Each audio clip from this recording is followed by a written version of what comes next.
ಅಪ್ಪ, ಕಲ್ಯಾಣವಾಗಲಿ ಬಾ ಪಾಂಡುಪುತ್ರ. ನಿಮ್ಮ ರಾಜ್ಯಸಭೆಗೆ ನಿಮಗೆ ಸ್ವಾಗತ. ಜೀವನ ಪರ್ಯಂತ ನಿನ್ನೊಂದಿಗೆ ಅನ್ಯಾಯವನ್ನೇ ಮಾಡಿರುವೆ. ಆದರೆ ನೀನು ನನ್ನ ಅನುಜನಾಗಿರುವ ಕರ್ತವ್ಯವನ್ನು ತ್ಯಜಿಸಲಿಲ್ಲ. ಆದ್ದರಿಂದ ಯುಧಿಷ್ಠಿರನ ಶಿರದ ಮೇಲೆ ಮುಕುಟವನ್ನು ತೊಡಿಸುವ ಗೌರವವನ್ನು ನಾನು ನಿನಗೇ ನೀಡುವೆ. ನೀವು ಪರಿಗಣಿಸಿದೆ ಸಾಕು ಜ್ಯೇಷ್ಠ. ಆದರೆ ಸಮಗ್ರ ಆರ್ಯವರತದಲ್ಲಿ ಏನು ಪರಿವರ್ತನೆಯಾಗಿದೆಯೋ ಅದರ ಸಮಗ್ರ ಶ್ರೇಯಸ್ಸು ವಾಸುದೇವ ಶ್ರೀಕೃಷ್ಣರಿಗೆ ದೊರೆಯಬೇಕು. ನಾನು ವಾಸುದೇವ ಶ್ರೀಕೃಷ್ಣರಲ್ಲಿ ಮನವಿ ಮಾಡುವೆ. ಸಾಮ್ರಾಟರ ಮಸ್ತಕದ ಮೇಲೆ ಮುಕುಟ ತೊಡಿಸುವ ಶ್ರೇಯವೂ ಅವರಿಗೆ ಪ್ರಾಪ್ತವಾಗಬೇಕು. ನಿನ್ನಿಚ್ಛೆಯಂತೆ ಆಗಲಿ ವಾಸುದೇವ. ಅವಶ್ಯವಾಗಿ ನಾನು ಸಾಮ್ರಾಟರ ಶಿರದ ಮೇಲೆ ಮುಕುಟ ತೊಡಿಸುವುದೇ ಸೂಕ್ತವಾಗಿರುತ್ತದೆ. ಇದರಲ್ಲಿಯೇ ಎಲ್ಲರಿಗೂ ಲಾಭವಿದೆ.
ವಾಸುದೇವನಿಗೆ ಏಕೆ ಗೌರವ ನೀಡಲಾಗುತ್ತಿದೆ? ವಾಸುದೇವನಿಗೆ ಈ ಗೌರವದ ಮೇಲೆ ಯಾವ ಅಧಿಕಾರವೂ ಇಲ್ಲ. ಗಾಂಧಾರಿ, ವಾಸುದೇವನ ಅಧಿಕಾರ ಎಲ್ಲರಿಗಿಂತಲೂ ಮಿಗಿಲಾದದ್ದು. ಇದು ಹಸ್ತಿರಾಪುರದ ಸದಾ ಭಾಗ್ಯ. ರಾಜ್ಯಾಭಿಷೇಕ ಎಂಬ ಪುಣ್ಯ ಸಮಯದಲ್ಲಿ ವಾಸುದೇವ ಉಪಸ್ಥಿತಿಯಲ್ಲಿದ್ದಾರೆ. ಜ್ಯೇಷ್ಠ ಭ್ರಾತ ಸತ್ಯವನ್ನೇ ಹೇಳುತ್ತಿರುವರು ಅತ್ತಿಗೆ. ಶ್ರೀಕೃಷ್ಣರಿಗಿಂತ ಹೆಚ್ಚು ಶಕ್ತಿಶಾಲಿ ಸಮಗ್ರ ವಿಶ್ವದಲ್ಲಿಯೇ ಯಾರೂ ಇಲ್ಲ. ತಿಳಿದಿದೆ ನನಗೆ. ಈ ವಾಸುದೇವ ಇಲ್ಲದಿದ್ದರೆ ಪಾಂಡುಪುತ್ರರಿಗೆ ವಿಜಯ ದೊರೆಯುತ್ತಿರಲಿಲ್ಲ, ಈ ಯುದ್ಧವೇ ಆಗುತ್ತಿರಲಿಲ್ಲ. ತಿಳಿದಿದೆ ನನಗೆ ಅವನ ಶಕ್ತಿಯ ಬಗ್ಗೆ ಹಾಗೂ ಅವನ ಚಮತ್ಕಾರದ ಬಗ್ಗೆ. ತಿಳಿದಿದೆ ನನಗೆ ದ್ಯೂತ ಸಭೆಯಲ್ಲಿ ದ್ರೌಪದಿಯ ಮರ್ಯಾದೆ ರಕ್ಷಣೆಯನ್ನು ವಾಸುದೇವನೇ ಮಾಡಿದನು. ಆದರೆ ಇಷ್ಟು ಶಕ್ತಿ ಇದ್ದಾಗಲೂ ಏಕೆ ಉದ್ದಾಗಲು ಬಿಟ್ಟೆ ವಾಸುದೇವ? ಏಕೆ ಇಷ್ಟು ಮೋಸ, ಇಷ್ಟು ಕಪಟ, ಇಷ್ಟು ಅನ್ಯಾಯವಾಗಲು ಏಕೆ ಬಿಟ್ಟೆ?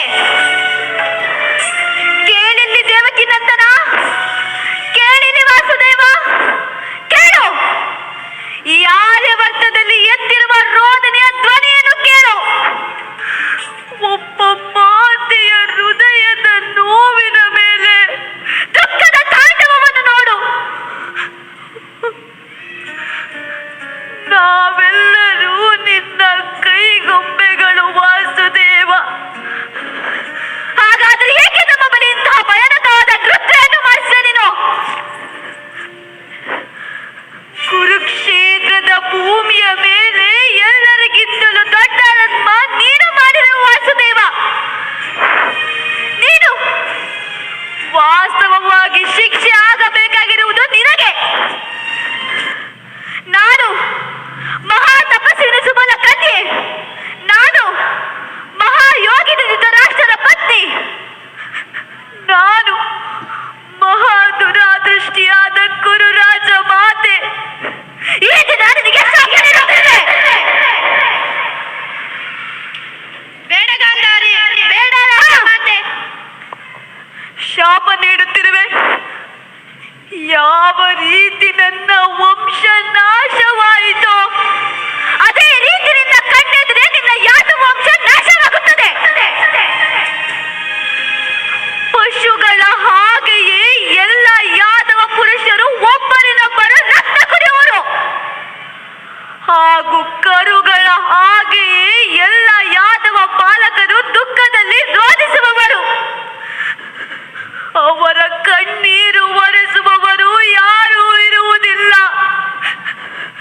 ಯಾವ ರೀತಿ ನನ್ನ ನಗರ ಸಂಪೂರ್ಣ ದುಃಖದಲ್ಲಿ ಮುಳುಗಿ ಹೋಗಿದೆಯೋ ಅದೇ ರೀತಿ ನಿನ್ನ ನಗರ ಸಂಪೂರ್ಣ ಸಮುದ್ರದಲ್ಲಿ ಮುಳುಗಿ ಹೋಗುವುದು.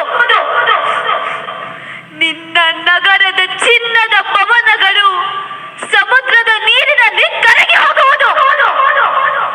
ಹಾಗೂ ನೀನು ಯಾವುದೋ ಅರಣ್ಯದಲ್ಲಿ ಅಶಕ್ತನಾಗಿ ಒಬ್ಬ ಬೇಟೆಗಾರನ ಕೈಯಿಂದ ಕೊಲ್ಲಲು ಪಡುವೆ. ಒಬ್ಬ ಪುತ್ರಹೀನ ಮಾತೆಯ ಹೃದಯದಿಂದ ಬಂದಿರುವ ಶಾಪವು ಎಂದಿಗೂ ಬಲವಾಗುವುದಿಲ್ಲ.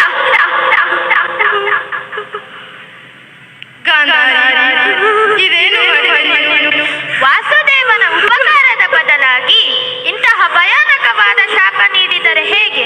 ನೀವು ಇದರ ಬದಲಾಗಿ 5 ಪಾಂಡವರಿಗೆ ಸಮಯದ ಅಂತ್ಯದವರೆಗೂ ನರ್ಕವಾಸದಲ್ಲಿ ದಹಿಸುವ ಶಾಪ ನೀಡಬಹುದಾಗಿತ್ತು. ಆದರೆ ನೀವು ವಾಸುದೇವನಿಗೆ ಇಂತಹ ಭಯಾನಕವಾದ ಶಾಪ ನೀಡಿ ಸಮಗ್ರ ವಿಶ್ವವನ್ನೇ ಅನರ್ಹ ಮಾಡಿರುವಿರಿ. ರಾಜಮಾತೆ, ನಿಮ್ಮ ಶಾಪದ ನಿರ್ವಹಣೆ ಮಾಡಿ. ನನ್ನನ್ನು ಕ್ಷಮಿಸು ಬಿಡು ವಾಸುದೇವ.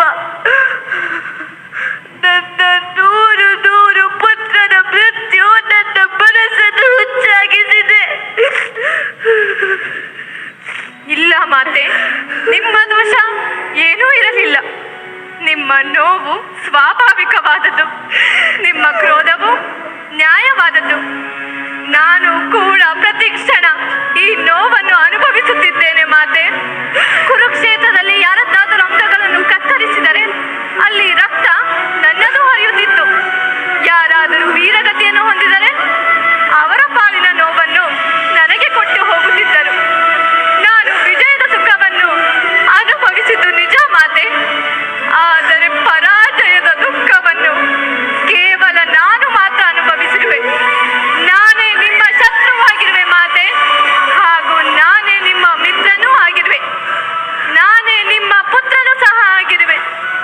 ಗುರುಪುತ್ರ ಅಶ್ವತ್ಥಾಮನಿಗೆ ಶಾಪ ನೀಡಿದವನು ನಾನೇ, ಹಾಗೂ ನಾನೇ ಆ ಶಾಪವನ್ನು ಅನುಭವಿಸುತ್ತಿರುವವನು.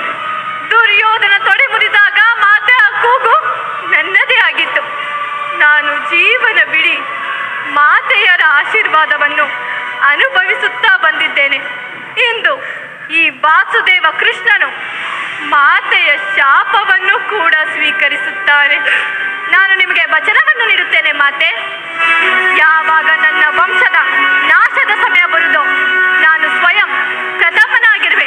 ನನ್ನ ಸುದರ್ಶನದಿಂದ ಪ್ರಹಾರ ಮಾಡಲು. ಇಲ್ಲ ಇಲ್ಲ ವಾಸುದೇವ, ಇಂಥ ಭಯಾನಕ ಶಾಪ ನನ್ನ ಬಾಯಿಂದ ಹೇಗೆ ಹೊಂದಿತ್ತು?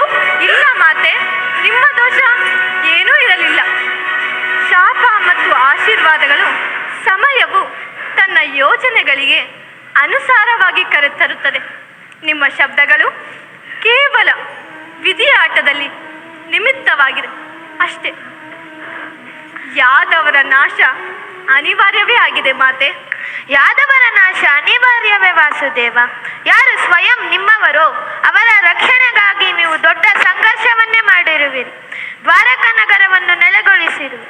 ಈಗ ಅವರ ನಾಶ ನೀವೇ ಮಾಡುವಿರಾ? ನಾನಲ್ಲ ಜ್ಯೇಷ್ಠ, ಸಮಯವು ಅವರ ನಾಶವನ್ನು ಮಾಡುತ್ತದೆ. ಒಂದು ವೇಳೆ ಯಾದವರು ಈ ಯುದ್ಧದಲ್ಲಿ ಪಾಲ್ಗೊಂಡಿದ್ದರೆ ಅವರ ನಾಶವೂ ಆಗುತ್ತಿದ್ದರು. ಆದರೂ ಯಾದವರು ಇನ್ನೂ ಪುರಾತನವಾದ ವ್ಯವಸ್ಥೆ ಹಾಗೂ ಪರಂಪರೆಗಳೊಂದಿಗೆ ಬದುಕುತ್ತಿದ್ದಾರೆ. ಇನ್ನು ಹೆಚ್ಚು ಕಾಲ ಅವರು ಬದುಕುಳಿಯಲಾರರು. ಶೀಘ್ರದಲ್ಲಿ ಅವರ ನಾಶವಾಗುವುದು. ಆದರೆ ವಾಸುದೇವ, ಪರಮಾತ್ಮನು ಇಷ್ಟು ದೊಡ್ಡ ಆಯೋಜನೆಯನ್ನು ಮಾಡಿದ್ದು ಏಕೆ? ಮಹಾಮಂತ್ರಿಗಳೇ, ಆರ್ಯಾವರ್ತದ ಈ ಪುಣ್ಯ ಭೂಮಿಯು 16 ಜನಾಂಗಗಳು ಹಾಗೂ ಅನೇಕ ರಾಜ್ಯಗಳಾಗಿ ವಿಭಜಿಸಲಾಗಿದೆ. ಇಲ್ಲಿನ ಪ್ರಜೆಗಳಿಗೆ ಆ ಜ್ಞಾನವೇ ಇರಲಿಲ್ಲ. ವಾಸ್ತವವಾಗಿ ಅವರೆಲ್ಲ ಒಂದೇ ರಾಷ್ಟ್ರದವರು ಎಂದು. ಆದರೆ ಈಗ ಒಂದೇ ರೀತಿಯ ಶಾಸನ ಉಳಿಯುವುದು, ಒಂದೇ ವ್ಯವಸ್ಥೆ ಬರುವುದು, ಒಂದೇ ರೀತಿಯ ಸಿದ್ಧಾಂತ ಹಾಗೂ ಒಂದೇ ರೀತಿಯ ಆಡಳಿತ ದೊರೆಯುವುದು. ಎಲ್ಲರಿಗೂ ಒಂದೇ ವಿಧದ ನ್ಯಾಯ ದೊರೆಯುವುದು. ಈ ಭೂಮಿಯ ಮೇಲೆ ಒಂದೇ ಧ್ವಜ ಹಾರುವುದು, ಒಂದೇ ಹೆಸರು ಬರುವುದು ಈ ದೇಶಕ್ಕೆ. ಹಾಗೂ ಈ ಭರತನ ಪುಣ್ಯ ಭೂಮಿಯನ್ನು ಭಾರತ ಭೂಮಿ ಎಂದು ಕರೆಯಲ್ಪಡುತ್ತಿತ್ತು. ಆದರೆ ಇಂದು ಪ್ರಥಮ ಭಾರತ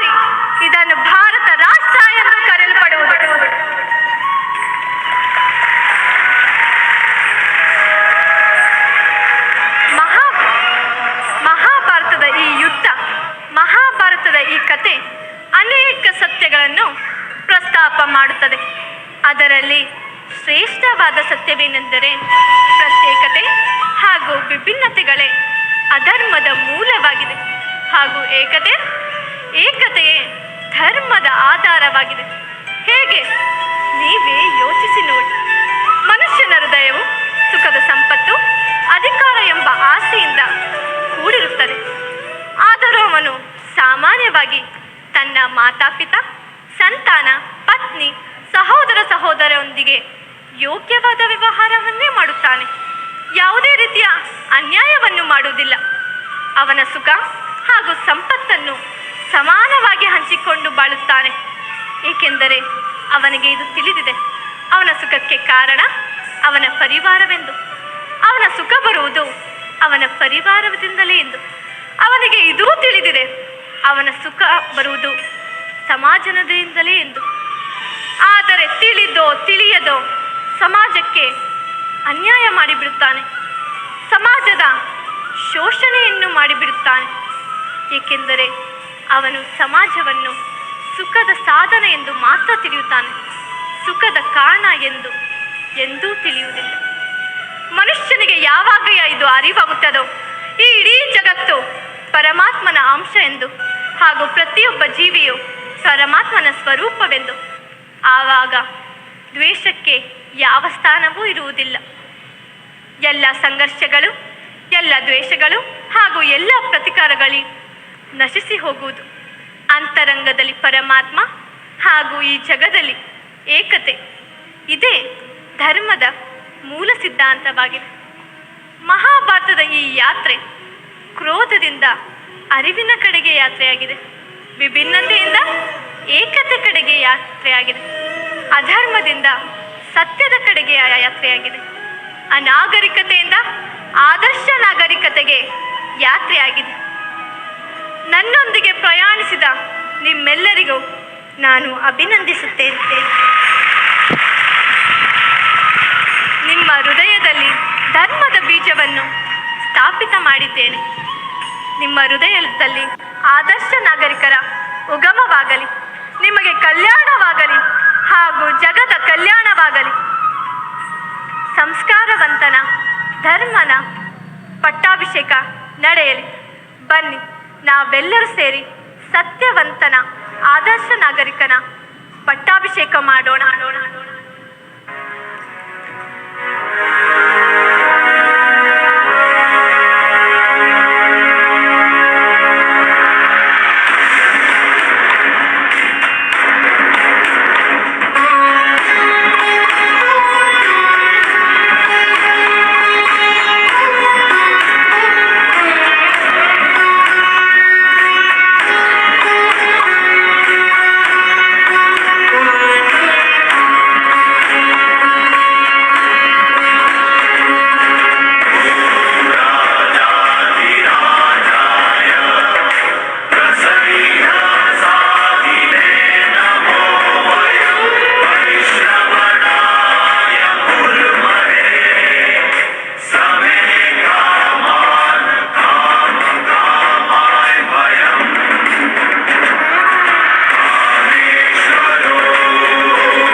ಓಂ ಸಹನಾವವತು.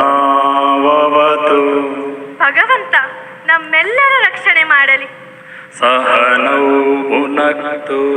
ನಾವೆಲ್ಲರೂ ಒಟ್ಟಾಗಿ ಸುಖವನ್ನು ಅನುಭವಿಸೋಣ. ಸಹ ವೀರ್ಯಂ ಕರವಾವಹೈ. ಒಬ್ಬರ ಏಳಿಗೆಗಾಗಿ ಇನ್ನೊಬ್ಬರು ಪ್ರಯತ್ನ ಮಾಡೋಣ. ತೇಜಸ್ವಿನಾವಧೀತಮಸ್ತು. ನಮ್ಮ ಜೀವನವು ಪ್ರಕಾಶದಿಂದ ತುಂಬಿರಲಿ. ಮಾ ವಿದ್ವಿಷಾವಹೈ. ಪರಸ್ಪರ ಯಾವುದೇ ದ್ವೇಷ ಅಥವಾ ಅಸೂಹೆ ಇಲ್ಲದಿರಲಿ. ಓಂ ಶಾಂತಿ ಶಾಂತಿ ಶಾಂತಿ.